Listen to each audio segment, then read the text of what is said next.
Roger said he was going to make a film and you're in Europe and asked me if I knew anyone who could be like the sound man on it. So I said, oh, I could, and of course I didn't know anything about, I was good with technology, but had never done the sound. So I took the recorder home and read the instructions, and Roger did take me. I wrote the script of Patton, and the script was very controversial when I wrote it because they thought it was so stylized. It was supposed to be like a sort of, The Longest Day, and my script of Patton, was sort of interested in reincarnation, and I had this very bizarre opening where he stands up in front of an American flag, gives a speech, and ultimately I wasn't fired, but I was fired, meaning that when the script was done, they said, okay, thank you very much, and they went and hired another writer, and that script was forgotten.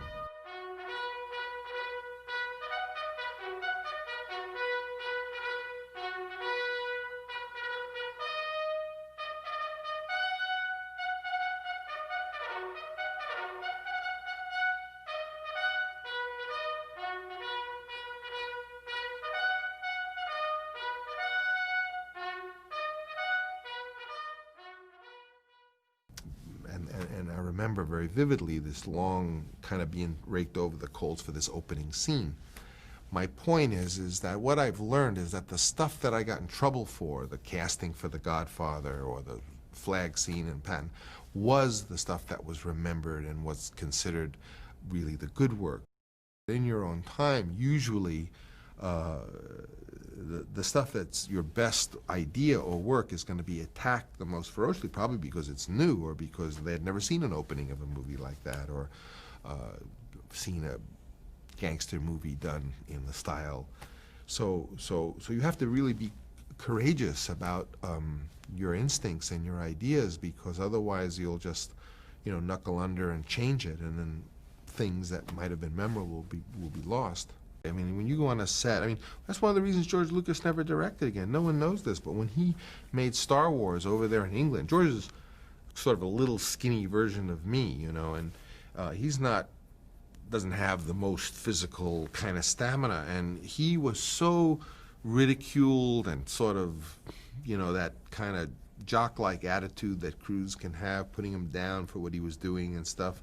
He was so unhappy making Star Wars that he just vowed he'd never do it again. And plus he was like diabetic, so he was a little sick.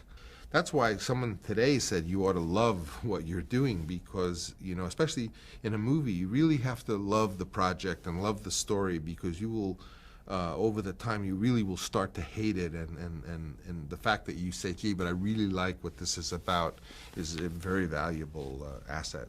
Our generation represented a major transition. It was the first time, certainly, that film students